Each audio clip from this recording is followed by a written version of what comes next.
Et notre thème de ce soir sera consacré au danger, au pluriel, de la finance internationale ou autre.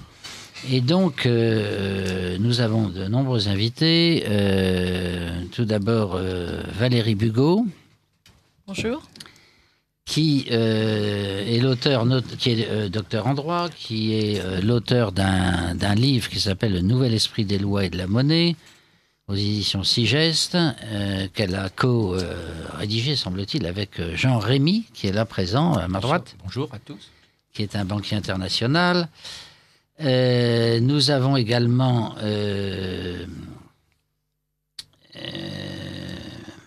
Monsieur Philippe Pascot.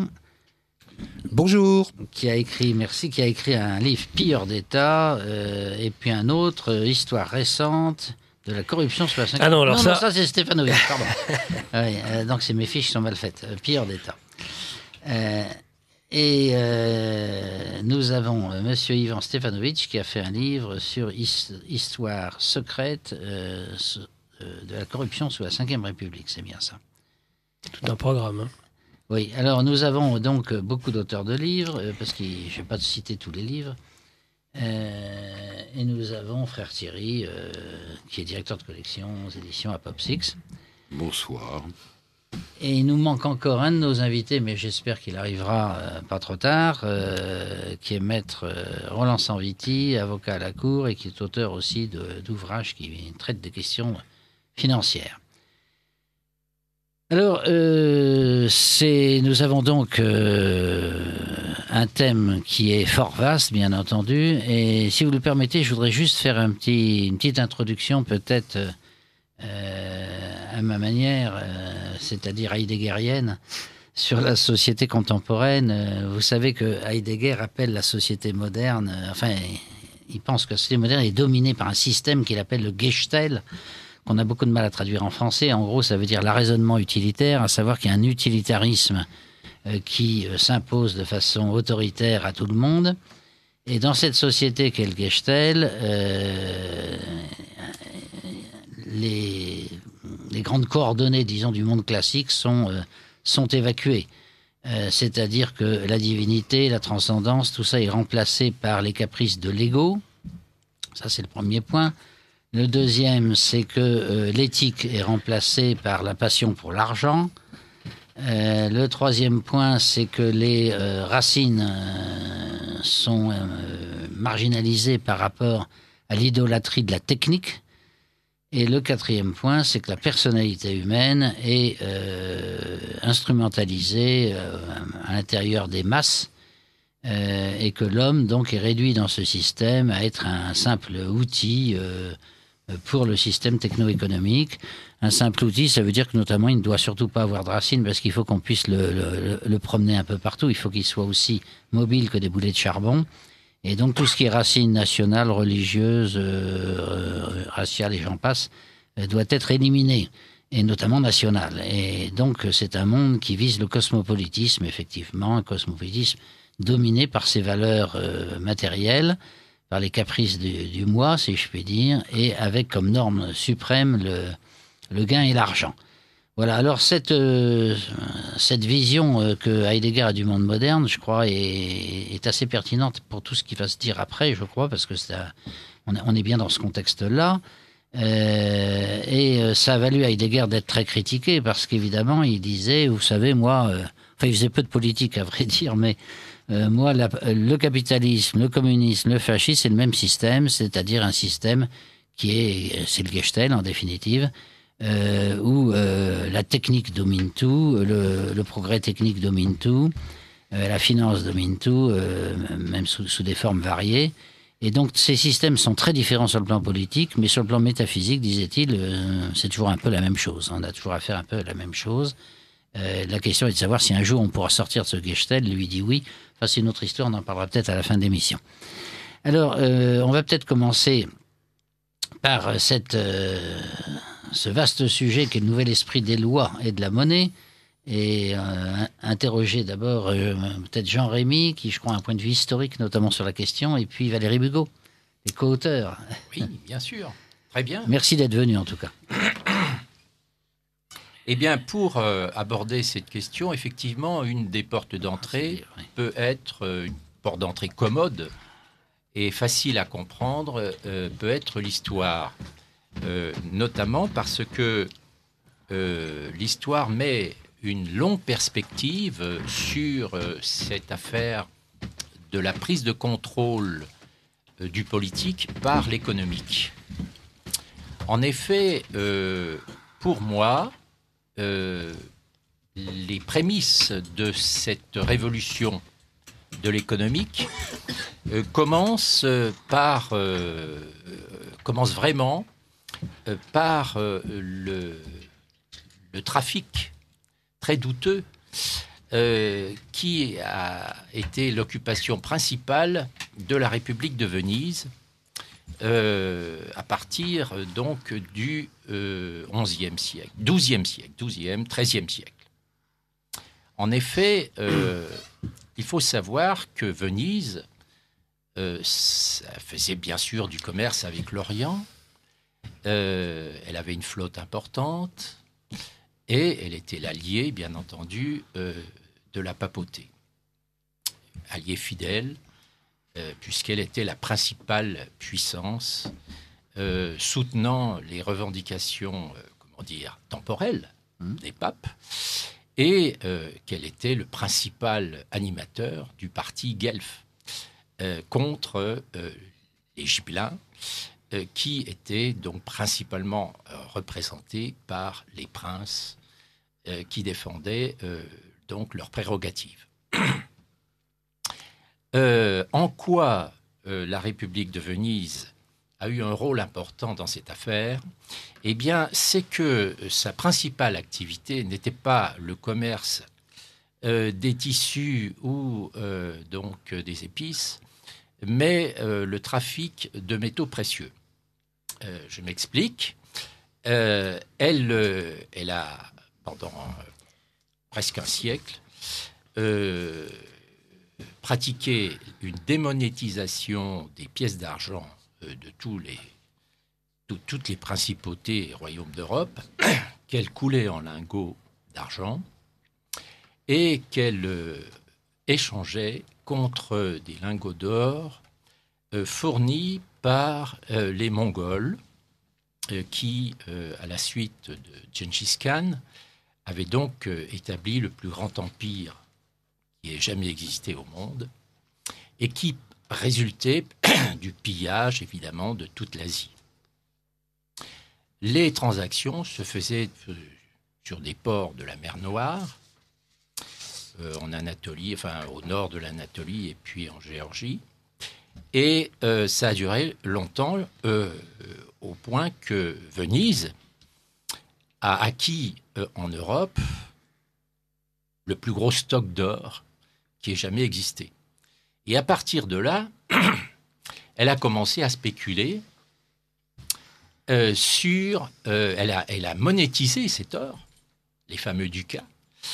Et ensuite, elle a spéculé sur le prix des métaux précieux.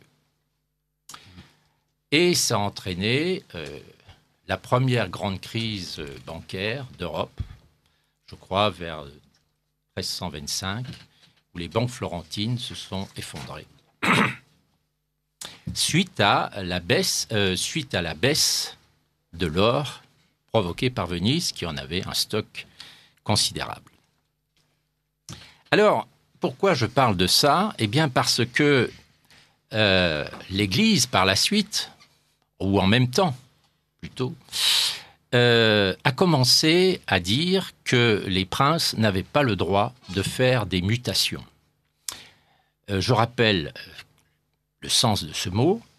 Les mutations, c'était les changements de valeur voulus par les princes pour leur politique, pour mener leur politique.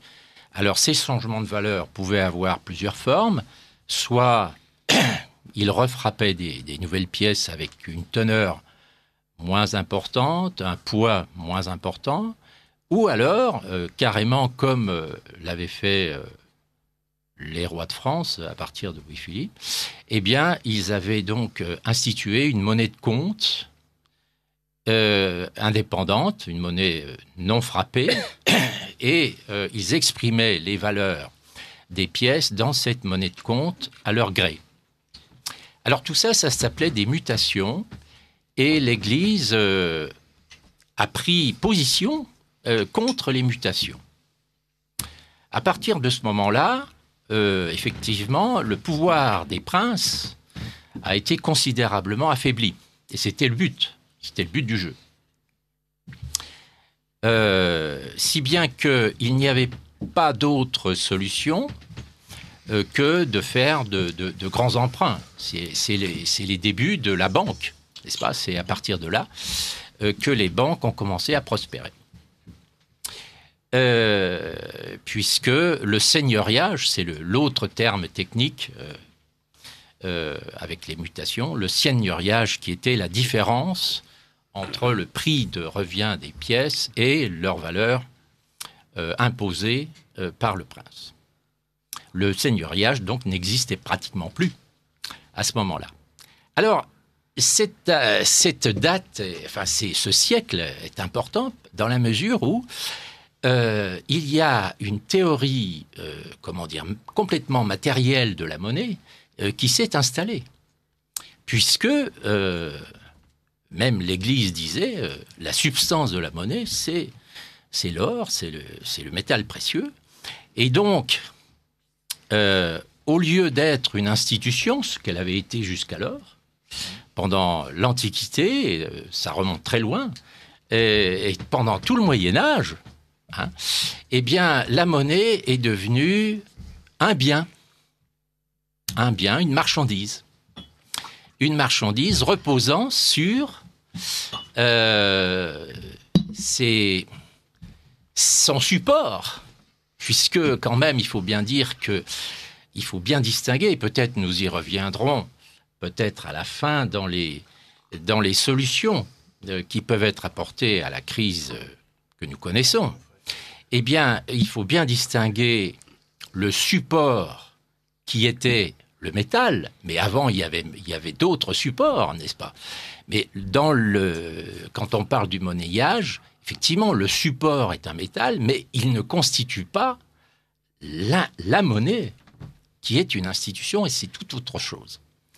Voilà, à partir de là, eh bien, ça a été le règne des orfèvres, dans toute l'Europe, puisque, fort de cette nouvelle conception, eh bien, les orfèvres se sont mis à émettre des billets, n'est-ce pas? C'est toute l'histoire qu'on raconte, toute l'histoire officielle, évidemment, que l'on raconte dans l'enseignement de l'économie aujourd'hui. En disant, tout a commencé par le troc, ce qui est faux, bien entendu, mais tout ça est dans le but de montrer que l'économie, elle peut fonctionner sans le politique.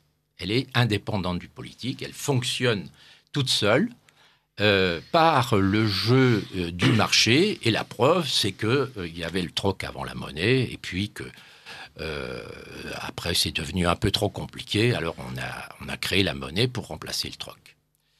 Et je le dis encore, c'est complètement faux. L'économie ne tient aucun compte des découvertes des historiens.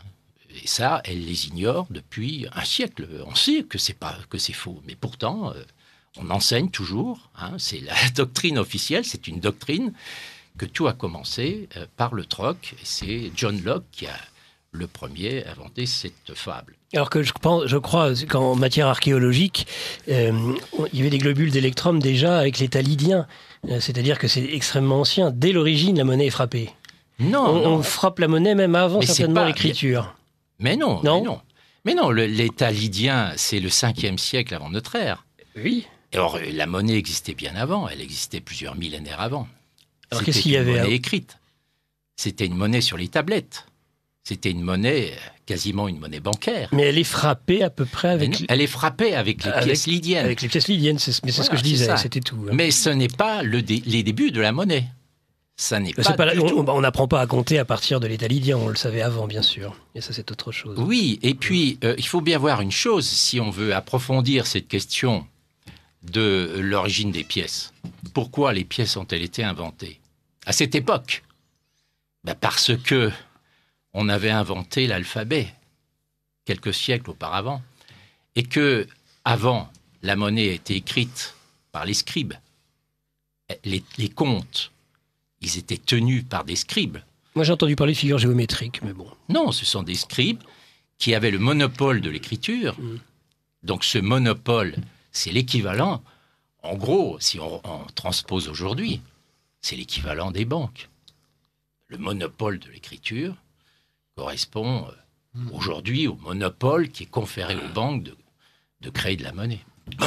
Et alors, comme ces écritures qui étaient très compliquées, garantissaient l'infalsifiabilité de ce qui était écrit, parce que personne d'autre que les scribes ne pouvait modifier tout cela. À partir du moment où l'alphabet a été inventé à Ougarit, 10e siècle avant notre ère, alors là, c'était beaucoup plus facile. C'était une vraie révolution. Et effectivement, quelques siècles après, on a inventé les pièces. Voilà, c'est aussi simple que cela. Mais la monnaie existait bien avant. Bien avant. Et même dans les sociétés qui ne connaissaient pas l'écriture, qui n'avaient pas de scribe comme l'Égypte ou... oui, parce qu'on a appris à compter avant d'apprendre à écrire. Oui, bien sûr. On a appris à compter avant de... Bien entendu. On utilisait le bétail en Europe. Le petit bétail, pécus. Pécus, c'est le petit bétail qui a donné pécuniaire, etc. Fille, le mot anglais fille, qui veut dire les gages, les honoraires, vient du mot fille, qui veut dire bétail aussi. Voilà. Alors, je reviens à cette histoire des métaux précieux. Effectivement, à partir de ce moment-là, je dis que les orfèvres sont devenus les ennemis des rois. Et ils ont commencé donc à ce que nous connaissons tous, que nous avons tous appris en classe. Ils ont commencé donc à émettre des billets sans rapport avec les stocks de métal précieux qu'ils détenaient.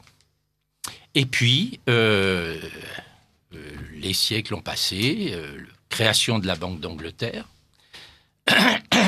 création des autres banques centrales, qui ont été des banques privées, il faut le souligner, donc avec l'apparence de la normalité, étatique, mais pas du tout, elles étaient privées et avaient pour but de gagner, du gain, de faire des bénéfices. Et puis, nous avons après une emprise de plus en plus grande du pôle économique, selon un peu le souhait des Lumières, qui voulaient la séparation de l'économique et du politique. Et, par exemple, avec la création d'un droit spécial en France, sous Napoléon, le code de commerce, qui est une exception par rapport au code civil qui avait été émis 3 ou 4 ans avant.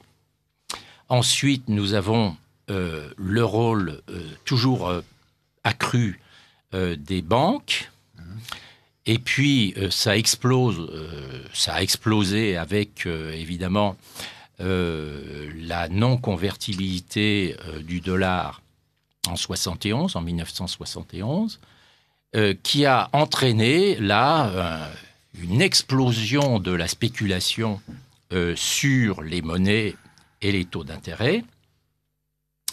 Et puis ensuite, il y a eu l'abrogation de la séparation des banques de dépôt et des banques d'investissement, qui s'est faite aux États-Unis, mais aussi en France, mais en catimini. On ne l'a pas vraiment souligné assez, parce qu'il y avait aussi l'équivalent en France d'une séparation des banques. Et puis, nous avons assisté ensuite à l'apparition de nouveaux instruments de spéculation qui sont les options, ce qu'on appelle donc les produits dérivés. Et aujourd'hui, ce genre de produit atteint des niveaux absolument astronomiques. Ce sont des paris que font les banques, les plus grandes banques, avec notre argent, puisque ces banques sont des banques, à la fois des banques de dépôt et des banques d'investissement. Et dans les investissements, les produits dérivés occupent aujourd'hui une place dominante, au point que, par exemple, la Banque des règlements internationaux les estime à 800 000 milliards, 800 000, qu'est-ce que je dis ? Oui, 800 000 milliards, l'encours des spéculations, et c'est 800 000 milliards de dollars, actuellement. Et évidemment, les risques ne représentent pas 800 000 milliards, mais si on considère que ça représente peut-être 10%, l'exposition au risque est quand même absolument colossale. Si bien que nous vivons dans un monde où, disons, une douzaine de banques dites systémiques tiennent en otage le système et les États. Voilà, résumé très, très, très brièvement, la situation où nous nous trouvons. Nous sommes entièrement dans une matrice, pour reprendre un terme cinématographique d'un film célèbre, Matrix, dans une matrix qui est bancaire et mondiale. Voilà. Ces banques systémiques appartiennent à quelle nationalité, si je puis dire? Alors, figurez-vous que la France, elles sont surtout américaines. Oui. Elles sont surtout américaines, mais la France, elle a... paradoxalement, la France, qui est un petit pays au niveau de l'économie, enfin moyen, un pays moyen, elle a 4 ou 5 banques systémiques. Ah oui, quand même. Et qui échappent donc maintenant totalement au contrôle national, puisqu'elles sont contrôlées directement par la BCE, oui, en leur qualité de banque systémique. Donc, au niveau français, on n'a plus rien à dire sur leur contrôle. Et leur réglementation, elle est prise en charge aussi par la BCE et par des instances internationales qui sont des instances bancaires. La BRI, la Banque des règlements internationaux à Bâle, est aussi une banque privée qui réglemente pour le monde entier le système bancaire. Donc, vous voyez que les banquiers réglementent les banquiers. Le monde tourne comme ça, et aucun État n'interfère dans tout ça. Ce sont les banquiers qui s'organisent entre eux, qui se jugent entre eux, puisque la commission bancaire, autrefois qui a été créée pendant l'occupation en France, eh bien, cette institution est aussi une cour de justice qui règle les problèmes spécifiquement bancaires. Et les membres de la commission bancaire, qui s'appelle aujourd'hui l'autorité de régulation, eh bien, les membres sont des banquiers. Vous voyez ? Tout tourne, tout est en vase clos. Voilà. Eh bien, merci de cet exposé liminaire. Merci de cet exposé liminaire fort intéressant. Et qu'ajoutez-vous à tout cela, Madame Bugeaud, puisque vous avez travaillé ensemble? Oui, alors déjà, je ne suis pas banquier, je suis juriste. Donc moi, je n'ai pas eu une approche de la monnaie en tant que banquier, mais une approche en tant que juriste, c'est-à-dire une approche juridique et surtout institutionnelle. Et mon approche s'est faite dans un second temps, puisque je me suis d'abord intéressée en tout premier lieu à l'occasion de ma thèse à l'entreprise. Donc j'ai eu une approche institutionnelle de l'entreprise. Ensuite, évidemment, j'ai approfondi le sujet des institutions européennes qui, finalement, m'ont fait découvrir beaucoup de choses que je n'avais pas du tout appris à l'université. Et en troisième et dernier lieu, il était tout à fait évident que je m'intéresserais à la monnaie, puisque la monnaie est la pierre angulaire de tout l'édifice institutionnel, national, européen et international actuel. Donc, de fil en aiguille, il s'avère que les institutions sont intimement liées avec la monnaie, et que la monnaie et les institutions tendent actuellement à prendre leur indépendance définitive vis-à-vis des populations. Donc nous tournons dans un système technique qui n'a plus rien à voir avec l'organisation humaine ou avec l'organisation de la vie sereine en société que normalement représente le fait politique. Voilà, donc tout notre travail a été axé sur le constat suivant, selon lequel le fait économique domine actuellement définitivement le fait politique. Donc techniquement, il en résulte que dans nos États, et en particulier en France, mais dans tous les États d'Occident, c'est vrai, il n'y a plus de fait politique. Le politique est dominé totalement, techniquement, de façon intellectuelle également, par le fait économique. Donc aujourd'hui, tout ce qui tourne autour des partis politiques, autour des élections, etc., est en réalité une sorte de jeu de rôle dans lequel l'essentiel est caché. L'essentiel n'apparaît pas. Voilà. Vous avez dit plusieurs fois donc que cette évolution, cette émancipation de l'économique par rapport aux politiques qui frappe l'Occident, vous avez à chaque fois bien précisé que ça s'agissait de l'Occident. Alors est-ce que cette analyse est valable pour d'autres continents ou d'autres, je ne sais pas, pour la Chine par exemple, ou le Japon, j'en sais rien Oui. Alors, oui ou non? Oui, c'est une vaste question. Mais dans la mesure où le fait économique est lui-même dominé par le fait monétaire, la question, la solution apparaît assez naturellement, c'est-à-dire tous les États qui sont dominés par la monnaie qui n'est pas sous contrôle politique ne sont pas des États indépendants. Ça, c'est la première réponse, c'est la réponse la plus évidente. Maintenant, il y a une deuxième réponse qui est une réponse finalement d'actualité et sur laquelle je m'avance peut-être un peu parce que cette réponse n'est pas évidente. Il s'avère, en tout cas, il apparaît que certains États ont des velléités pour récupérer le pouvoir, c'est-à-dire le véritable pouvoir politique, au fait économique.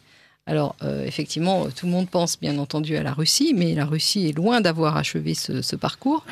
Et on peut éventuellement également penser à la Chine qui ne s'est développée que par le fait économique, on est bien d'accord là-dessus, mais qui actuellement a un président qui semble avoir une véritable vision politique de son rôle et qui semble reprendre en main un certain processus économique.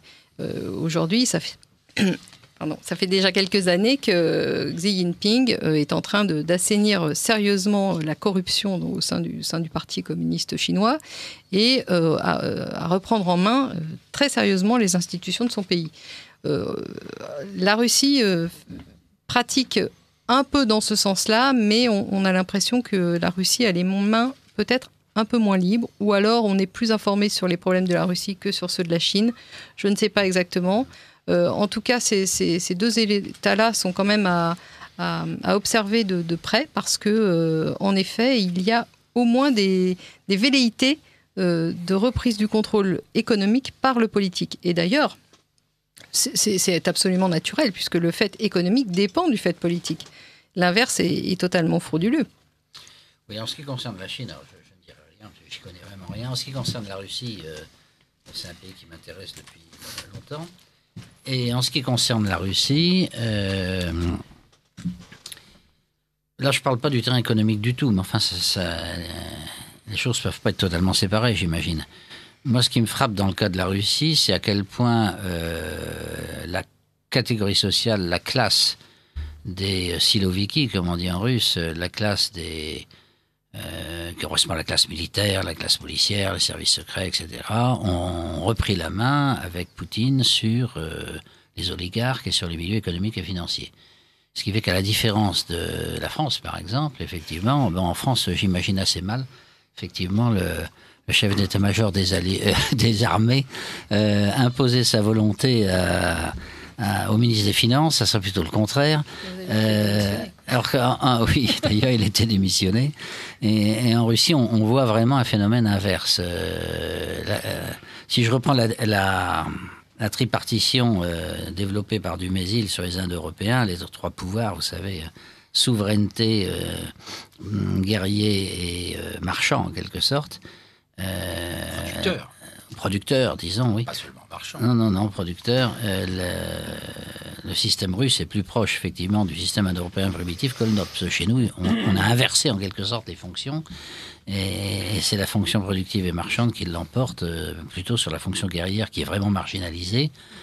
Alors ça, au sein de l'État, je l'ai bien vu, hein, les fonctions de force sont marginalisées et la fonction de souveraineté, bon, elle est aussi dans une situation tout à fait problématique parce que qui a la souveraineté dans notre pays? Officiellement, c'est le peuple, mais enfin, en pratique, on sait que c'est probablement tout sauf le peuple. Enfin, ce sont d'autres personnes. Enfin, ça, ce sont des problèmes que vous avez aussi, je crois, traités dans votre livre, ça, ces questions. Que je viens d'évoquer également par oral. C'est ça, oui. Donc, voilà pour les rapports entre le politique et l'économique. Maître Sanviti, je le vois qui sourit et qui... Oui, je compléterai ce qui vient d'être indiqué sur le plan institutionnel et sous le contrôle des historiens de la monnaie et de la finance. Je crois qu'il y a eu plusieurs phases et une accélération qui est intervenue au milieu du 19e siècle. C'est-à-dire qu'on voit chez les historiens de la fin du 19e siècle sur la finance et la spéculation, on voit une montée en puissance de la finance. Cette finance qui était peu ou prou au service du souverain, des princes, on ne va pas reprendre l'histoire sur ce plan, s'est émancipée de ce pouvoir. Et ce que vous venez de résumer, vous-même, M. Blot, Yvan Blot, et vous-même, madame, c'est qu'en définitive, je crois que c'est le thème de vos travaux ici, et je vous remercie parce que je crois que l'émission revêt une grande importance compte tenu des derniers articles, ce qui arrive dans la presse actuellement, c'est que l'argent, qui est le nerf de la guerre, a toujours été une arme, et aujourd'hui c'est une arme entre les mains d'un pouvoir qui n'a pas de légitimité. Voilà. Si je devais résumer, et je voudrais bien qu'on me prouve le contraire, je vais apporter ici une vingtaine d'articles sur la période des 15 ou 20 dernières années, articles écrits par des professeurs de droit constitutionnel, par des financiers, par Alain Cotta qui est entendu ici. Vous savez que je m'intéresse à la dimension criminelle, la pénétration de l'argent criminel dans l'économie légale. Et on s'est aperçu d'ailleurs que des articles, M. Costa à l'ONU, d'autres ont indiqué que le blanchiment de l'argent criminel, de la drogue et autres, avait sauvé les banques. C'est-à-dire que, ainsi que le disait le président Monory, ancien président du Sénat, en réalité, l'argent avait changé de poche, n'est-ce pas? C'est-à-dire que cet argent qui avait servi à conquérir des pans entiers de l'économie, notamment en Europe, n'est-ce pas? Quels que soient d'ailleurs les pays, hein, cela ne concerne bien sûr les anglo-saxons, mais on voit que cette finance est devenue un pouvoir en soi qui appartient, et la question que vous posiez tout à l'heure est très importante, qui sont, et c'est une question que je voudrais poser, avez-vous une idée, par exemple, la dette de la France qui la détient, et qui sont les véritables actionnaires de ces banques qui profite en quelque sorte de cette manne financière? C'est une des questions. Et vous savez que l'Agence France Trésor et au niveau du ministère des Finances, il y a une gestion de la dette, n'est-ce pas, qui échappe totalement, et vous l'avez rappelé à juste titre, à la souveraineté de notre pays. Par conséquent, c'est un sujet qui vous est cher et qui m'est cher également. Sur ce plan-là, nous ne sommes plus du tout en démocratie. Pour ce qui me concerne, je pense qu'il s'agit d'une guerre de conquête qui a toujours existé. Et pour certains pouvoirs qui se sont effectivement émancipés des lois, notamment, et là je vous rejoins tout à fait, puisque les lois existent, il eût été possible, les textes existent, le blanchiment, l'évasion fiscale, la requalification, et les textes existent. Il eût été possible d'endiguer tout cela. Donc il y a eu une volonté politique de certains de favoriser, avec ce que vous disiez, aller chercher l'argent sur les marchés financiers notamment, puisque ça s'est fait, comme vous le savez, à une certaine époque, avec, je crois que sous le ministère de M. Bérégovoy, et par conséquent, on s'est placé, en quelque sorte, sous la tutelle de pouvoirs financiers qui échappent totalement à la démocratie. Donc je pense qu'une fois qu'il y a un accord de tous sur ce diagnostic, et là je vous rejoins, la dimension historique est fondamentale pour voir le parcours, n'est-ce pas? En revanche, il y a une accélération au XIXe siècle, ça j'en suis persuadé, les articles nous avons, c'est-à-dire, et un besoin, compte tenu de ce que dit Stiglitz, n'est-ce pas, dans son ouvrage « Le triomphe de la cupidité », eh bien ce besoin d'argent a fait qu'on est allé le chercher, disons, de l'argent d'origine criminelle. Et aujourd'hui, il y a une dépendance, une prise de contrôle par des organisations criminelles. D'ailleurs, il y a des ouvrages qui viennent de sortir et le parquet général rappelait l'hybridation entre les organisations terroristes et mafieuses, par exemple. Et il est évident qu'aujourd'hui, vous avez des établissements financiers à l'échelle mondiale qui contrôlent une partie de cette finance et qui travaillent pour leurs intérêts personnels. Oui, Mme Hugo. Je voudrais intervenir sur 2 points que vous avez soulevés. Le premier point, c'est sur le fait que vous constatez en effet qu'au XIXe siècle, il y a une augmentation du pouvoir économique assez consistante. Eh bien, cette augmentation, elle est liée à la révolution industrielle qui a nécessité de forts investissements et donc qui a développé le phénomène économique en lui-même. Donc, ce phénomène s'explique par la révolution industrielle. Et le deuxième point que j'ai oublié... c'est l'émancipation. C'est l'émancipation, en quelque sorte, ce que vous disiez à juste titre. Ici, si vous prenez les historiens de l'économie et de la finance de la fin du XIXe siècle, les deux vont de pair, n'est-ce pas? En revanche, il est certain que peu à peu, et vous le voyez d'ailleurs, M. Yvan Blot l'évoquait tout à l'heure par rapport à la Russie ou par rapport à la Chine, il y a eu, au cours du XXe siècle, une émancipation, c'est-à-dire que l'argent produit de l'argent, la spéculation. Donc il y a un détachement à la fois par rapport à l'or, notamment, et par rapport à l'investissement, c'est-à-dire que le rôle de banquier, d'aide, d'assistance à l'industrialisation a été en quelque sorte, on a réservé ça à certains pays, et c'est une guerre de conquête, pour ce qui me concerne. Je considère qu'on est rentré, et là, je considère, après avoir dit que nous ne sommes plus en démocratie, nous sommes entrés, et Yvan Blot connaît bien ma position pour avoir travaillé avec lui il y a très longtemps sur le référendum d'initiative populaire, c'est que nous sommes dans une féodalité mondiale. Voilà, avec des pouvoirs indépendants et qui sont détachés. Alors les États sont des faunés, plus ou moins, qui mettent en place, on met en place des personnes qui sont plus ou moins aux ordres de ces pouvoirs. Et je pense que c'est intéressant de l'aborder sur un plan, et là je vous rejoins, puisque moi ce qui m'a toujours intéressé, c'est la dimension institutionnelle, à savoir qu'une fois qu'on a établi ce diagnostic, que fait-on ? Oui, le deuxième point que je voulais soulever et qui va évidemment dans le sens que vous décrivez, c'est la problématique de qui édicte les règles comptables qui s'appliquent aux entreprises. Parce que là encore, on se rend compte qu'au niveau international, les normes IFRS sont édictées par un organisme privé. Voilà, et donc on a exactement le même problème qu'au niveau de la monnaie, c'est-à-dire que vous avez des gens qui sont jugés partis et qui travaillent en vase clos. Donc quand vous parlez de féodalité mondiale, en effet, on est bien dans la féodalité mondiale. Vous pouvez préciser, Valérie Bugeaud, pour les auditeurs de Radio Courtoisie, de quelle organisation vous faites C'est l'IA. Auquel vous faites référence. C'est pas l'IASB maintenant. Oui, IASB, International. Je me permets juste cette précision, parce que IFRS, je crois que c'est une norme française, non? Non. IFRS, ce sont les normes qui ont été édictées par l'IASB. C'est très important ce que vous dites, parce que les normes aujourd'hui qui sont imposées, et d'ailleurs Pebro avait fait une conférence sur le risque des nouvelles normes comptables, vous me dites si je me trompe, à savoir qu'elles allaient favoriser la volatilité des marchés. C'est-à-dire qu'au lieu de prendre le cours historique, n'est-ce pas, d'une comptabilité, on prend la valeur du marché. Vous voyez le risque que ça peut encourir. Voilà. Oui, tout à fait, vous avez absolument raison. Et on est en effet dans le cadre d'une féodalité, puisque les gens qui édictent ces règles pour les multinationales sont également des gens qui sont intéressés au capital des multinationales bancaires, je précise. Et donc, vous avez les tenants de cette féodalité qui apparaissent... d'un point de vue institutionnel, je répète, il suffit de bien regarder, de savoir regarder au bon endroit, et les choses apparaissent très clairement. C'est très intéressant.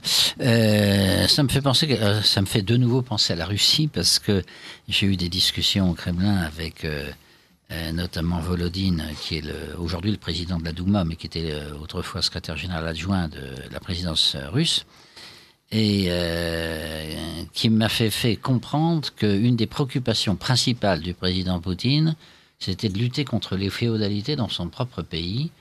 Mais il ne visait pas par là uniquement des féodalités économiques et financières. Il visait aussi l'administration d'État.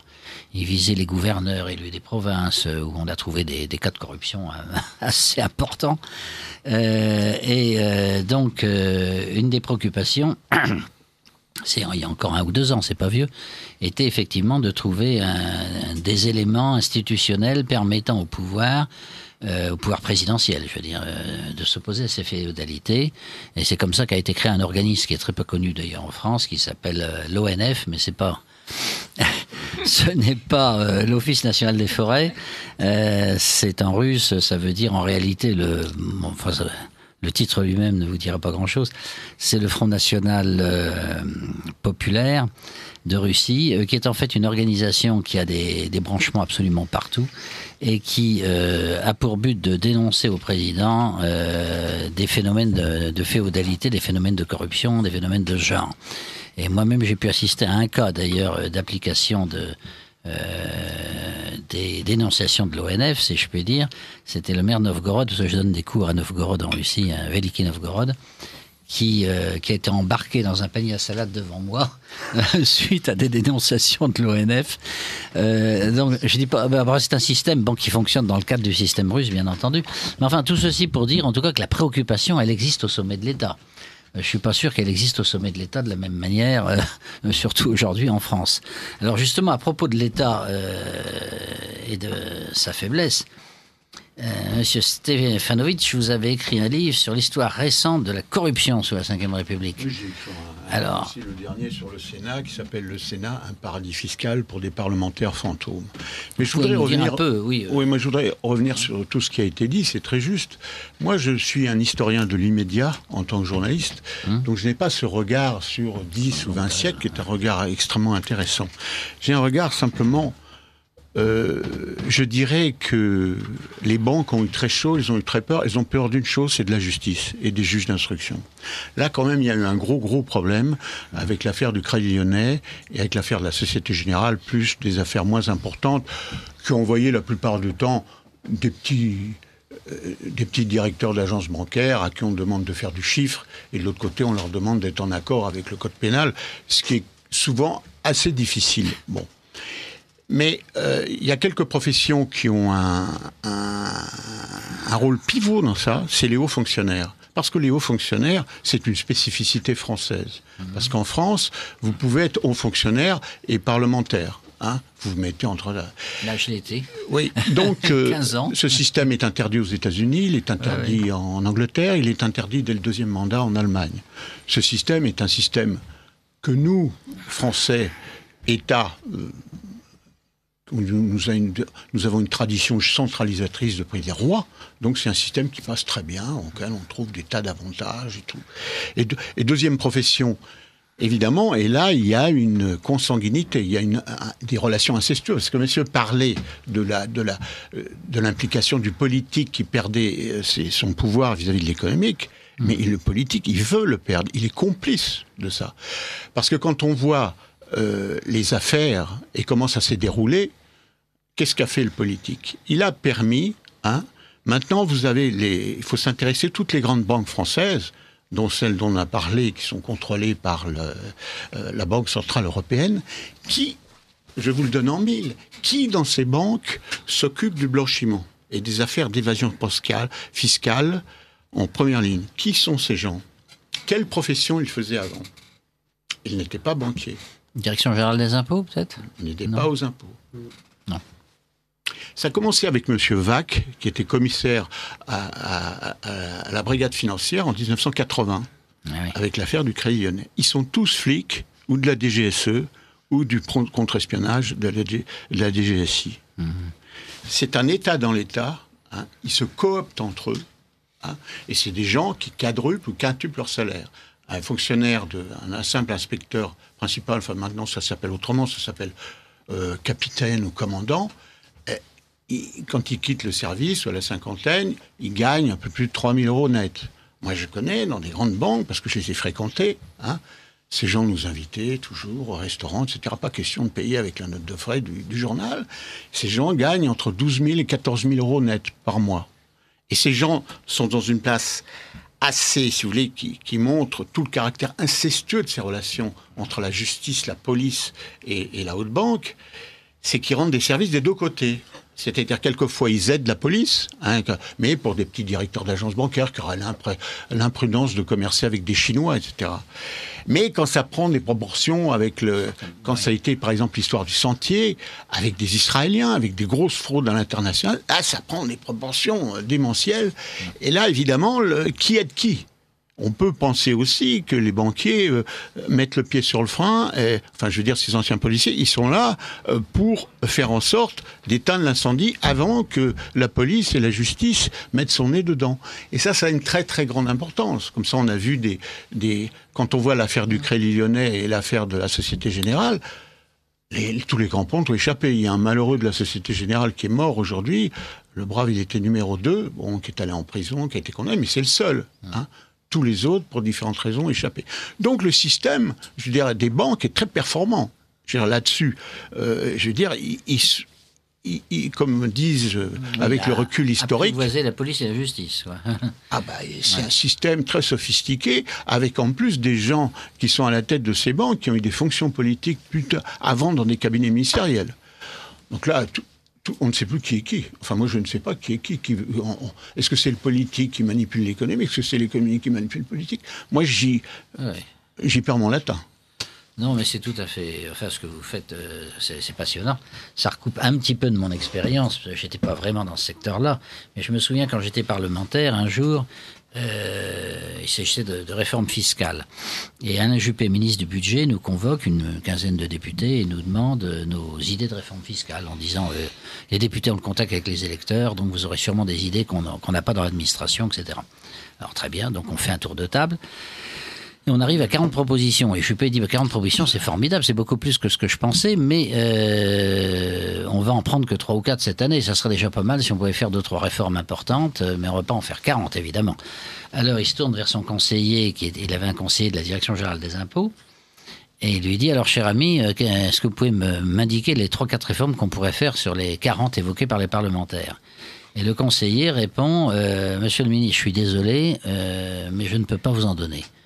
Comment ça, vous ne pouvez pas m'en donner? Non, parce que nous avons une doctrine, voyez-vous, à la Direction générale des impôts. Il n'est pas question de faire des amendements à cette doctrine. Et tout ce qui est proposé par les parlementaires est contraire à la doctrine de la Direction générale des impôts. Donc, on ne peut rien reprendre. Alors, tout le monde se regarde, évidemment. Puis à ce moment-là, Juppé dit, bon, écoutez, c'est votre réaction de technicien, je la respecte.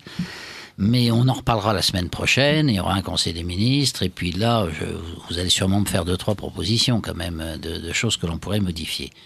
Et le fonctionnaire, à ce moment-là, hausse la voix et dit « Certainement pas, monsieur le ministre », sur ce ton-là.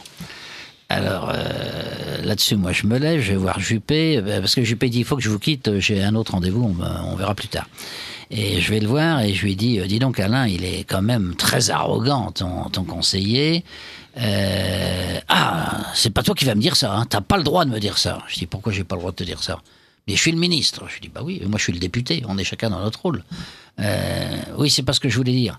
Je voulais dire simplement que la plupart de tes collègues qui sont là, les autres députés, tu sais très bien, on va pas faire de la démagogie entre nous, tu sais très bien, ils sont complètement nuls, ils comprennent rien au fonctionnement interne à l'État. Hein. Tandis que toi, tu as fait l'ENA, t'es comme moi, tu as fait l'ENA, donc tu sais comment ça se passe à l'intérieur du système, et tu sais très bien que si je n'en passe pas par les volontés de la Direction Générale des Impôts, eh bien je ne pilote plus aucune manette dans ce ministère. Et un jour, peu de temps après, d'ailleurs, je rencontre le directeur général des impôts. Je raconte pas cette histoire-là, hein, mais je lui ai dit alors, vous êtes un homme d'une puissance exceptionnelle, directeur général des impôts, vous vous rendez compte, vous êtes plus important qu'un ministre, je lui dis en rigolant. Et il me dit, oh là là, je suis pas si important que ça. Bon, vis-à-vis du ministre, sans doute, mais vous savez, moi, en tant que directeur général des impôts, je subis des pressions considérables des banques et des milieux de la haute finance et du patronat. Et en fait, dans ce que nous décidons à la direction pour formuler notre doctrine interne, on tient beaucoup compte des remarques qu'on nous fait de ce côté-là. Alors, si je fais le lien entre les deux histoires, effectivement, comme on dit, on ne sait plus très bien où on est. Enfin, où est la hiérarchie, qui commande qui, et ça n'est jamais évoqué, sauf par des livres comme le vôtre, mais ça n'est jamais évoqué en général, en tout cas sûrement pas dans les cours de finances publiques ou dans les cours de droit constitutionnel que l'on présente à nos étudiants. Voilà. Alors, Monsieur Pasco ne nous a pas encore parlé, mais il a un sujet extraordinaire, je vois... Pilleur d'État. C'est un de mes livres. Oui, c'est un de vos livres, hein, bien sûr.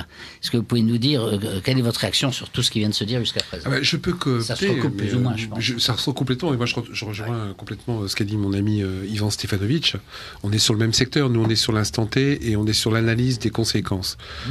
Donc c'est vrai que les causes ancestrales et territoriales et historiques, c'est pas tellement notre cru. Moi ce que je constate aujourd'hui, c'est que c'est vrai aujourd'hui l'économique dirige le politique, que les politiques sont corrompus. Et pire, c'est-à-dire que les lois aujourd'hui sont faites pour renforcer la corruption.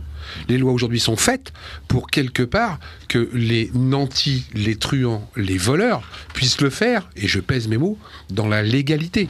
Il y a des lois aujourd'hui qui favorisent l'illégalité en la rendant légale. Et personne ne s'en rend vraiment compte. J'en ai une très belle. Je veux dire, aujourd'hui, il y a un truc, on vient de le faire la semaine dernière. Ça a été fait dans la loi Sapin 2. Notez bien, hein, parce que je ne parle pas du gouvernement, c'était le gouvernement d'avant. Ce qui prouve en plus que aujourd'hui, la droite et la gauche, ça ne veut plus rien dire. Parce qu'ils sont tous les deux là pour faire profiter les nantis, les trusts, etc. Il y a une loi qui s'appelle... Logiquement, c'est la même chose. Hein. Oui. Si vous prenez les appareils du Parti Sauf que ça se lise très bien maintenant. On se rend même plus compte. Les inspecteurs des finances, vous êtes toujours à peu près les mêmes catégories. Ça se lise très bien. Donc la loi Sapin 2, il y a une loi qui s'appelle la Convention judiciaire, la Convention judiciaire d'intérêt collectif. J'adore ce mot-là. Convention judiciaire d'intérêt collectif. Surtout les deux derniers mots, notez-les bien. D'intérêt collectif. C'est quoi cette loi-là? C'est une loi qui aujourd'hui rend légal le truandage. C'est-à-dire que j'ai truandé, il y a une gros trust à truander, il y a un gros trust à détourner des milliards, je pèse mes mots, des milliards d'euros, un gros trust comme Nestlé, par exemple, qui va en profiter, tue des enfants en Inde en vendant des produits frelatés, et ben cette entreprise, elle négocie avec l'État, elle file un petit peu de pognon, et elle est absous. Il y a un type là qui avait une banque, je crois, qui avait détourné 1,6 milliard d'euros. Quand je dis 1,6 milliard d'euros, c'est le dessus de l'iceberg. Qu'on soit bien d'accord, c'est ce qu'on sait. Elle a payé 300 millions d'amendes et paf, on arrête les poursuites. Elle est pas belle la vie? Vous voulez que je vous en donne une autre? Elle est cadeau pour Radio Cortosie ce soir. Il y a une loi qui est passée en 2015 qui permet... Alors vous savez ce que c'est qu'un délit par ruse? On est d'accord tout autour de la table? Un délit par ruse, c'est quelque chose qu'on ne connaît pas. Donc la prescription pour le délit par ruse, il y a quelques années, était encore de 10 ans à partir du moment où on découvrait la ruse. On est d'accord? C'est-à-dire que vous faisiez un délit par ruse en l'an 2000, on le découvrait en 2011, vous aviez jusqu'à 2021 pour que la prescription se mette la prescription pour les auditeurs, c'est-à-dire on ne peut plus rien faire, la loi ne peut plus rien faire. Eh bien, ils ont voté une loi à l'unanimité de tous les partis politiques. Je le précise bien, à l'unanimité.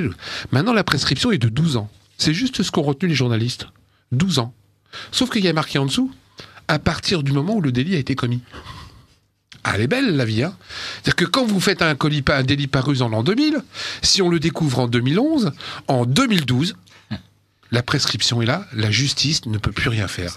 Si ça, c'est pas des lois qui favorisent les truands, si ça, c'est pas des lois qui favorisent l'économie, je veux qu'on m'explique. Et malheureusement, il y en a de plus en plus. Dernier petit détail.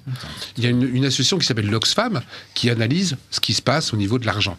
Ils ont découvert il n'y a pas longtemps, après analyse, qu'il y a 8 personnes qui possèdent plus que 3,5 milliards d'individus. Plus que 3,5 milliards. Mais ce que personne n'a noté, c'est que la même association avait fait cette analyse il y a 10 ans. Et il y en avait 380. Ça veut dire quoi? Et là, je rejoins mes camarades historiens. C'est que ça va de plus en plus vite. C'est-à-dire que ça s'accélère.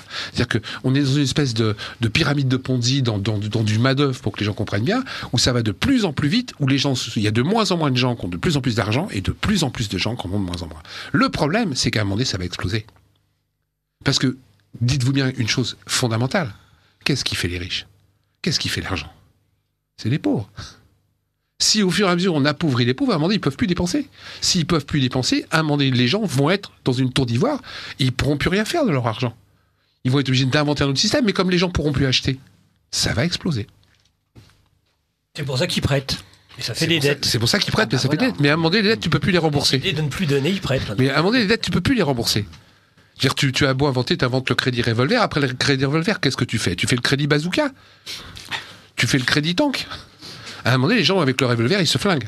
Donc ça n'existe plus après. À un moment donné, ça explose. C'est d'ailleurs pour ça, sans doute, que je passe d'une matière à l'autre, parce que souvent, c'est en recoupant, évidemment, des méthodes différentes qu'on découvre mieux la réalité. Une chose qui est très frappante, c'est depuis quelques années, moi je m'intéresse beaucoup à la sociologie politique, c'est plutôt mon domaine, je ne suis pas du tout versé dans les questions financières, enfin pas spécialement en tout cas. Et en sociologie politique, il y a toute une école qui se développe un peu partout d'ailleurs, aux États-Unis, en France, etc., de gens qui disent on assiste de façon non officielle à une évolution qui rappelle beaucoup une certaine forme de lutte des classes. Alors c'est pas la lutte des classes telle qu'on l'a connue sous Marx, bon évidemment, mais c'est-à-dire qu'il y a une opposition croissante entre deux catégories de la population, une catégorie minoritaire qui elle évidemment est très satisfaite de la situation, puis une catégorie qui est majoritaire plutôt, et qui voit sa situation financière se dégrader, son expulsion des centres-villes à cause du coût du foncier, l'augmentation du chômage pour des raisons de libre-échange, si je puis dire, ou des causes dire, qui n'ont strictement rien à voir avec, qui n'ont pas à voir, disons, directement avec l'économie, mais qui participent de la dégradation de la vie quotidienne des gens, comme l'insécurité physique, l'immigration, etc., qui sont des phénomènes sociologiques contre lesquels l'État apparemment semble impuissant. Non seulement il est impuissant, mais il le favorise. Et il le favorise dans l'ensemble de cas. Oui, ça on a faut pas tricher, il le favorise. Moi je peux citer des cas, enfin je ne citerai pas les noms, mais je peux citer des cas de préfets, puisque mon rôle dans l'administration était d'inspecter les préfets.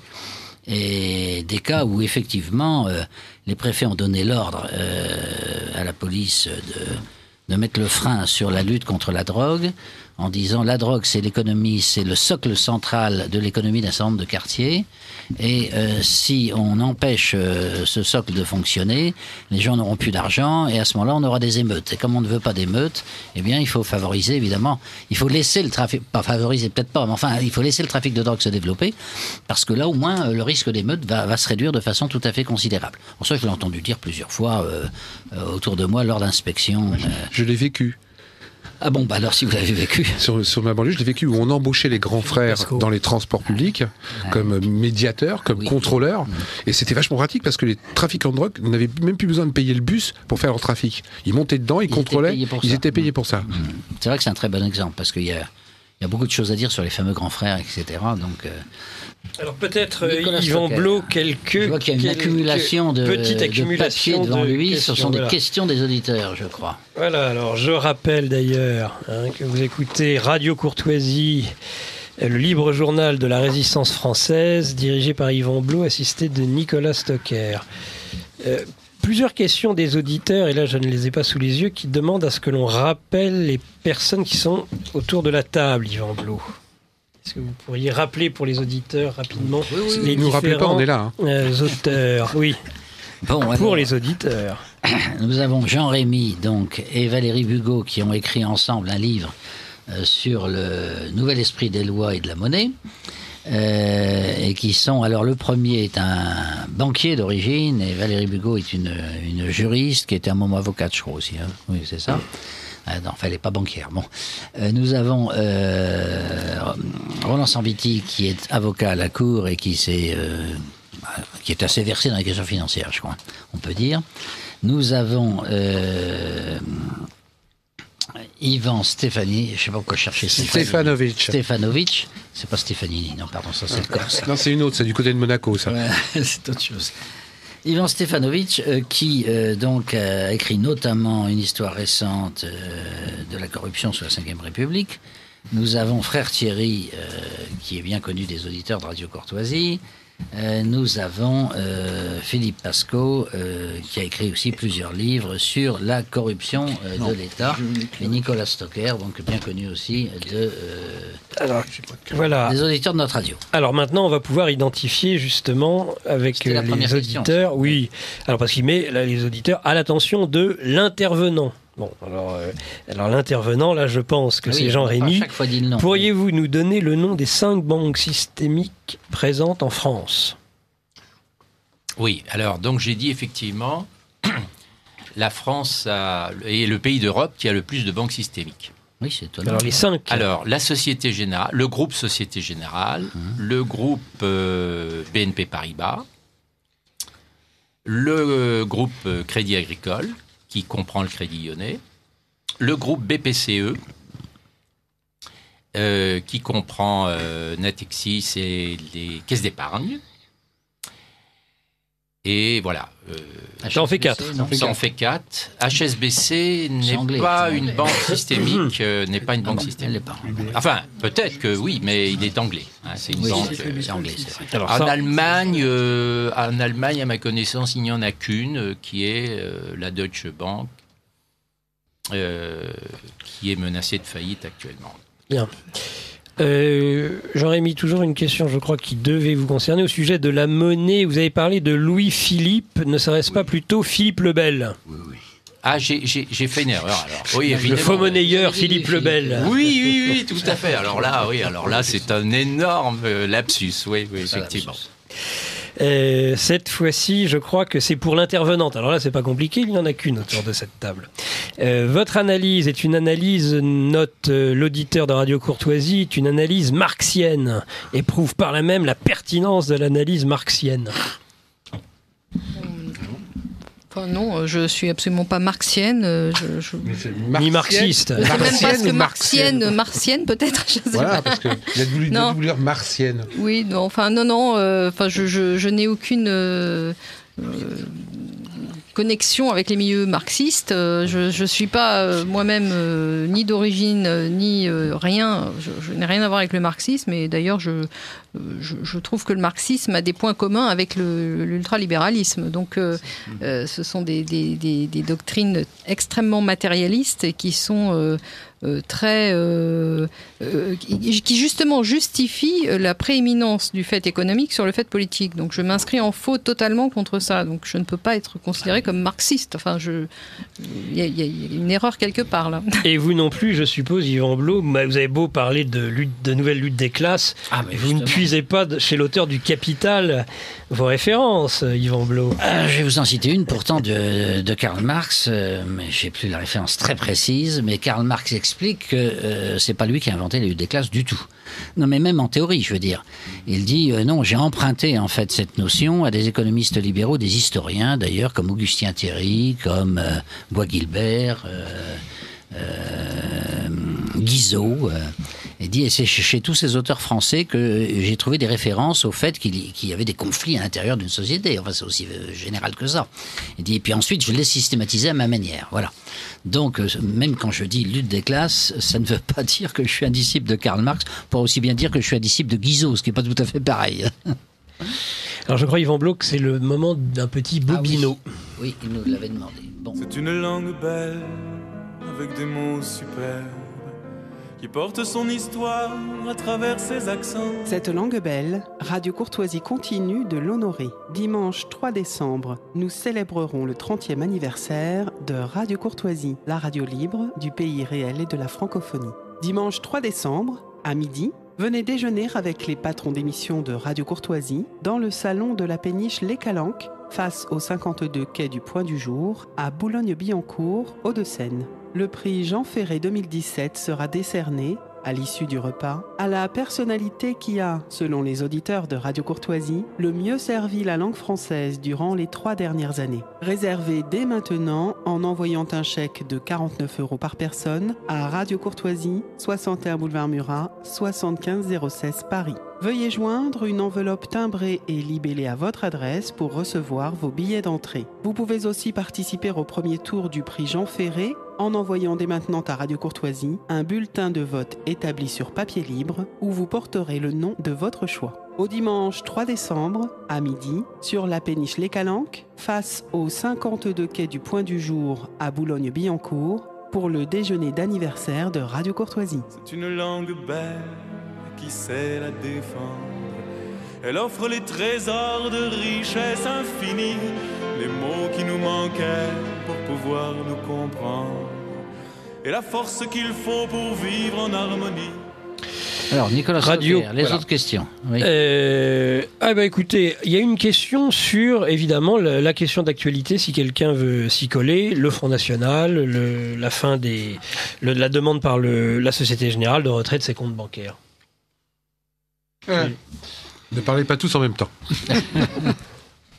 Est-ce que c'est pas le pouvoir des banquiers, ça encore, et la prééminence des banques sur le politique, après tout, sur le fait qu'un parti politique, a priori, a quand même le droit d'avoir des comptes bancaires. Ce qui est surtout inadmissible, dans cette affaire-là, je ne prends pas parti, pour se mettre d'accord, et je ne prends pas parti pour le Front National, c'est que la banque ne donne aucune explication. Moi, c'est ce qui me rend le plus fou. C'est-à-dire que, à la limite, ok, je veux plus de toi, mais pourquoi ? Et là, il n'y a aucune explication, ce qui laisse la porte ouverte à n'importe quelle spéculation.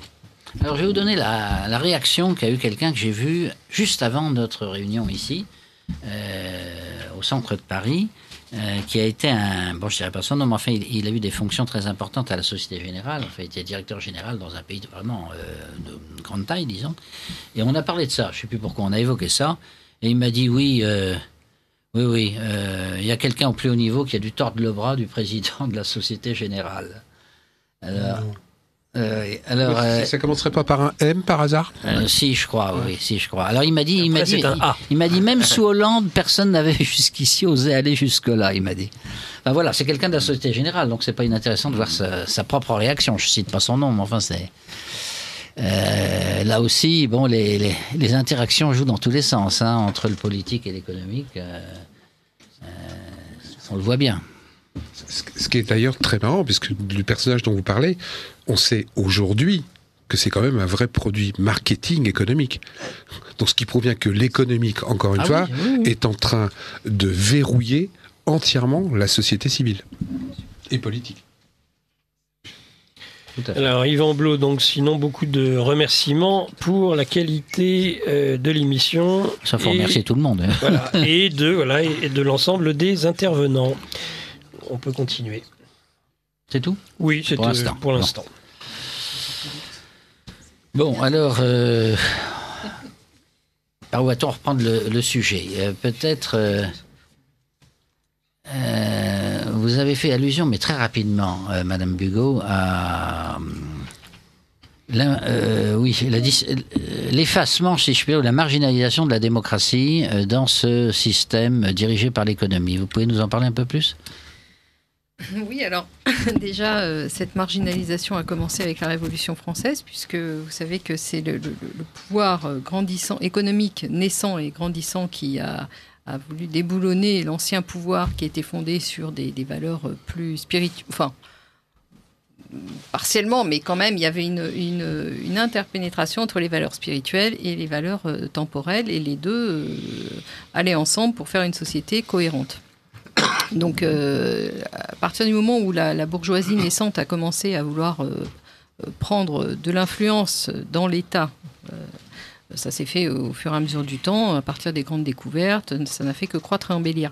Au moment de la Révolution française, il y a eu cet acte de prise de pouvoir effectif qui avait déjà commencé par une préparation des esprits, si je puis dire, avec Montesquieu, puisque Montesquieu, c'est la séparation des pouvoirs. La séparation des pouvoirs, c'est de dire le pouvoir législatif, le pouvoir exécutif et le pouvoir judiciaire doivent être séparés pour avoir un équilibre, pour éviter les tyrans, etc. etc.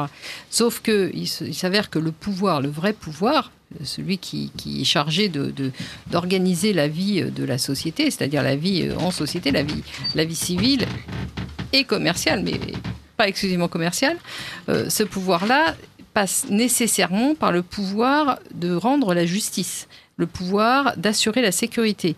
Et il est absolument impossible de rendre la justice et d'assurer la sécurité si on n'est pas maître des lois qui se font sur son territoire. Donc le détenteur du pouvoir doit nécessairement maîtriser les lois qui existent sur son territoire. Donc séparer le pouvoir législatif du pouvoir exécutif est déjà en soi un acte antidémocratique. Voilà. Dans la mesure où je me place dans le postulat selon lequel le détenteur du pouvoir est lui-même démocratique, c'est-à-dire qu'il a été, il fait l'objet parce que c'est ça, le vrai pouvoir politique, c'est forcément démocratique, c'est-à-dire que c'est forcément une émanation du peuple et qui répond à un besoin d'organisation collective. Donc si les mots ont bien un sens et si on rétablit le sens initial et primordial des termes et des institutions, le pouvoir politique ne peut pas être antidémocratique. Alors évidemment, on va me dire il y a eu des tyrans, etc. Oui, effectivement, je ne nie pas que ça a existé dans l'histoire, mais est-ce qu'aujourd'hui, on n'est pas non plus dans une situation tyrannique qui a émergé suite à tout ça. Donc le premier grand pas contre la démocratie, ça a été la théorie de Montesquieu sur la séparation des pouvoirs. Ensuite, il y a eu évidemment c'est ce que mon collègue a mentionné, ce développement du pouvoir économique par le fait de la révolution industrielle qui a commencé à prendre une influence encore plus déterminante. On a vu arriver la première loi sur les sociétés anonymes.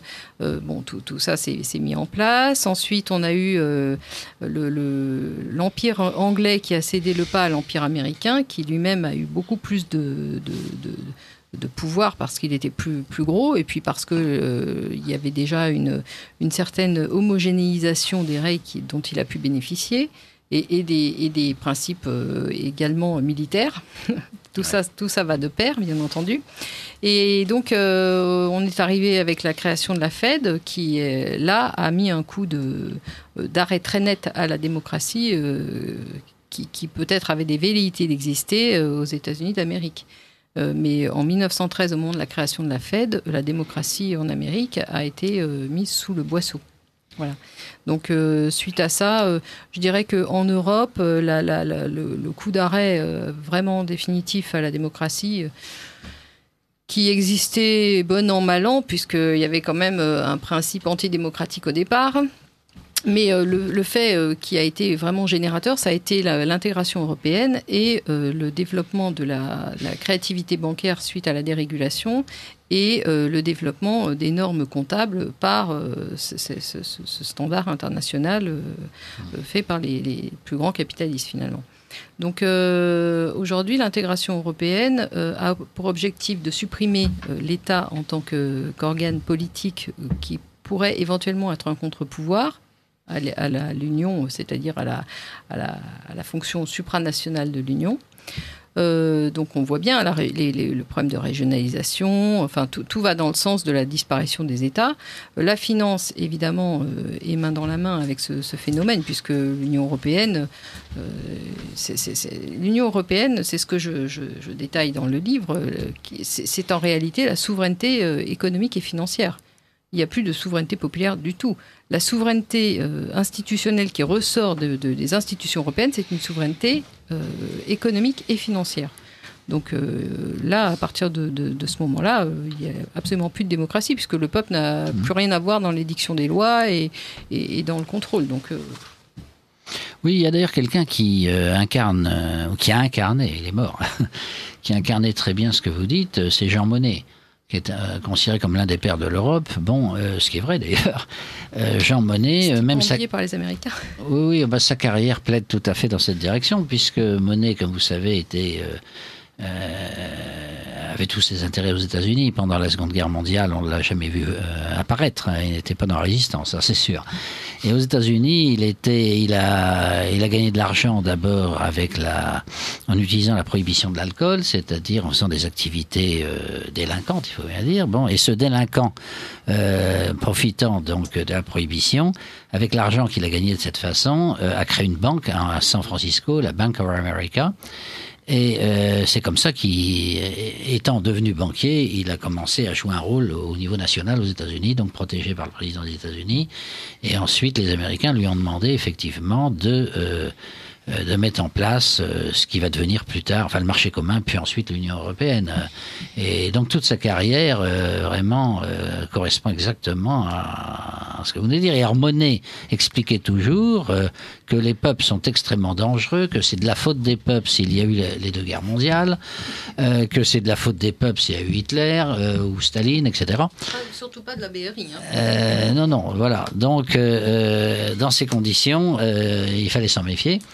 Et il disait pas ça de façon publique de cette manière, bien sûr. Ça revient à ça. Et il disait il faut donc avoir des hauts fonctionnaires au-dessus de tout soupçon qui vont diriger le mécanisme européen. La haute autorité de la CECA, ça sera ça. Il ne faut pas que cette haute autorité dépende évidemment des pouvoirs nationaux et du suffrage universel. Parce que dépendre des banques ou des multinationales, c'est beaucoup moins gênant. Ça, il n'en parlait pas. Enfin, comme il était lui-même, il venait de la banque, évidemment. Donc Monnet, je crois, est vraiment un très très bel exemple. C'est la phrase de Paul Valéry, la politique, c'est l'art d'empêcher les citoyens de s'occuper de leurs propres affaires. En l'occurrence, c'est ça, oui.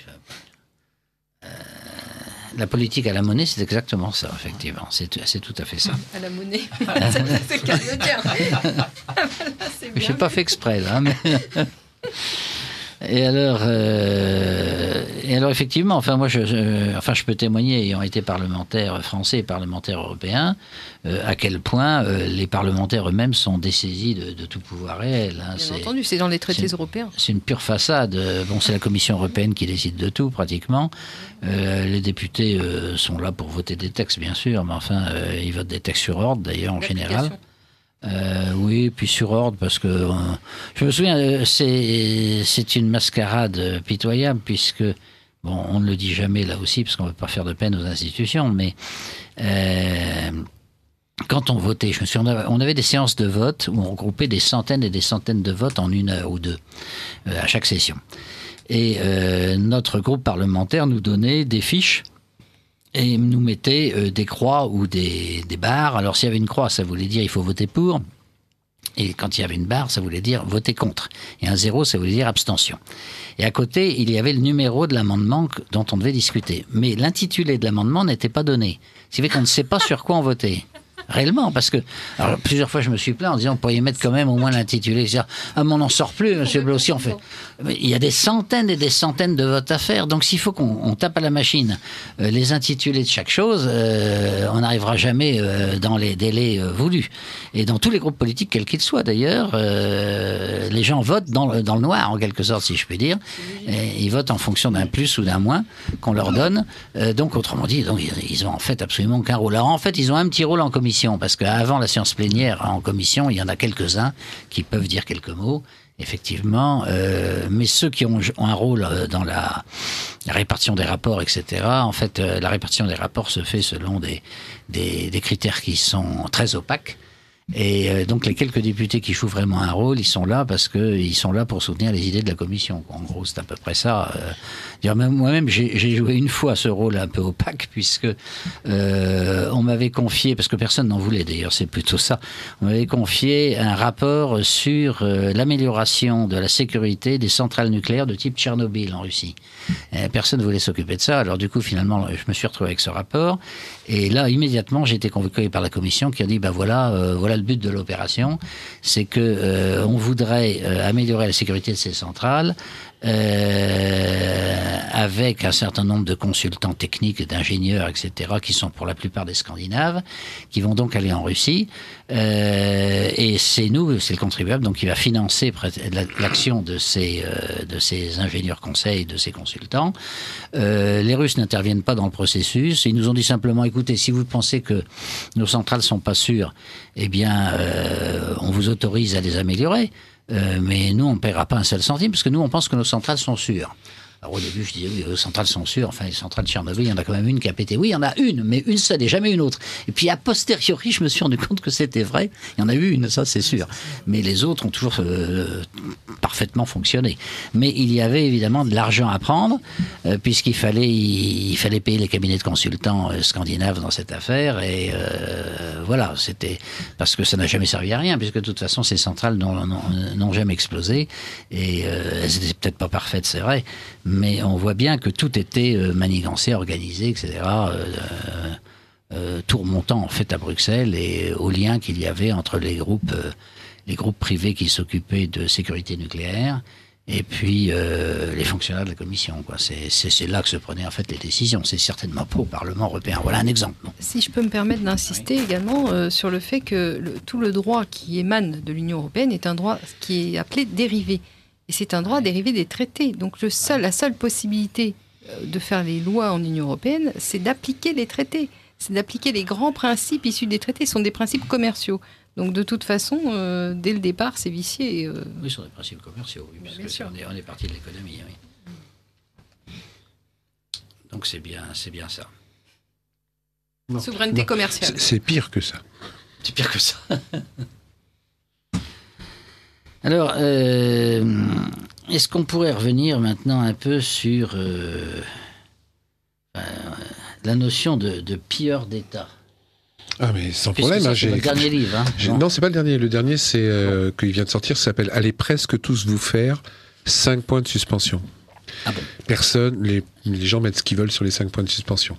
C'est simplement le listing factuel, hein, je précise bien factuel, j'ai rien inventé dans mes livres, des avantages et des privilèges que se sont octroyés les politiques. Et ils sont phénoménaux. Ça fait 5 ans que je dénonce l'histoire du casier judiciaire vierge, j'en suis à l'origine, qui fait qu'aujourd'hui, pour travailler dans une mairie, il vous faut un casier judiciaire vierge, que si vous êtes condamné pendant que vous êtes fonctionnaire, vous pouvez être viré sans indemnité, sans droit à la retraite, mais que vous pouvez toujours diriger la mairie en ayant violé, tué, détourné de l'argent. À partir du moment, depuis M. Macron, où vous n'avez pas une peine d'inéligibilité. Ce qui, je le rappelle, est un non-sens. Parce que je vais vous donner un exemple, on a même régressé par rapport à avant. Puisqu'il faut savoir que le B2, hein, ce que moi je demande à présenter pour être élu, on peut l'effacer au bout de 3 ans. D'accord ? Donc au bout de 3 ans, vous effacez, Juppé l'a fait, un dénommé Premier ministre, M. Hérault, qui a été condamné aussi, l'a fait, je l'ai mis dans mes livres. Aujourd'hui, un juge peut prononcer une peine d'éligibilité d'1 an. Vous me suivez ? Donc un élu qui a une peine d'éligibilité d'1 an, il gagne 2 ans par rapport au fait de présenter juste son casier. Aujourd'hui, on a régressé dans l'application de la moralité en politique. Et à partir du moment où on a des élus qui sont de moins en moins morales, et je ne dis pas tous les élus, une grosse minorité des élus, voilà, une grosse minorité des élus qui se trouvent en haut de la pyramide. Et quand je dis en haut de la pyramide, ce n'est pas une connotation maçonnique. Non, mais je le dis parce que sinon il y a des gens qui disent ouais, il a parlé des francs-maçons. Non, pas du tout. et dans des élus dominants, ceux qui sont hauts et ceux qui sont le plus corrompus. Je veux dire, à partir du moment où on a ça et qu'on l'a de plus en plus et de plus en plus, mais en plus de façon de plus en plus ouverte, c'est même plus caché. Je veux dire, on ne s'en sortira jamais puisque ces gens-là ne votent des lois que pour une seule chose, pour le profit, pas pour le partage. Ils votent des lois pour le profit économique, etc., etc. Et le profit, par définition, c'est réservé à quelques-uns. Alors que le partage, c'est fait pour tout le monde. Et ces gens-là ne sont pas dans le partage. Et de plus en plus, malheureusement. Et comme vous le disiez, moi j'ai été élu aussi au conseil régional. J'ai été maire adjoint de Monsieur Valls. Je suis d'ailleurs la seule personne à me battu physiquement avec Manu. Manu, si tu m'écoutes, il supporte pas quand je dis ça. Non, il aime pas. Il me fait dire arrête de dire ça. Donc plus il me dit d'arrêter, plus je continue. Aujourd'hui, je regrette que les politiques, entre guillemets, excusez-moi les auditeurs, on est à une heure où on peut le dire, n'ont pas ce qu'on appelle de partie génitale assez suffisamment solide pour dire non. Moi j'ai toujours refusé de voter si je ne comprenais pas ce que je votais. On n'est pas obligé de voter comme un mouton. On n'est pas obligé de suivre. Moi, j'ai refusé de voter. Valls m'a dit plusieurs fois, mais pourquoi tu votes pas? Je te le demande. Je vote pas parce que tu me l'expliques pas. Pourquoi tu me l'expliques pas? Parce que tu es pas assez intelligent. Parce que je suis pas assez intelligent, je le vote pas. Oui. À l'Assemblée nationale, vous avez quand même une contrainte. C'est-à-dire que si vous ne votez pas des amendements ou des textes qui sont réclamés par le gouvernement, on vous fait comprendre que vous allez être exclu du parti, ou du moins vous n'aurez pas l'investiture. Oui. Si vous n'avez pas l'investiture, vous n'êtes pas réélu. Je fais peut-être une petite attention, parce qu'il faut déjà qu'à l'Assemblée nationale, ils soient là pour voter les lois. Parce que quand je vois au nombre, le peu de députés qui votent les lois, je suis malheureux. Donc vous voyez, même ils sont pas là, donc on ne peut pas dire qu'ils les votent. Ils peuvent même pas être exclus, ils sont même pas là pour les voter. Moi, je suis foudrage, j'exige. Écoutez-moi bien, les auditeurs, faites comme moi. Exiger un jour de carence, comme on vient de le voter, pour les parlementaires. Quand le mec il est pas là, on lui retire ça sur sa paye. On vient de le faire pour les fonctionnaires. Pourquoi on le fait pas pour les élus? Je veux dire que ça existe quand même. Alors là, paradoxalement, je vais dire du bien du Parlement européen, mais ça existe au Parlement européen. C'est pas appliqué, Monsieur Blot.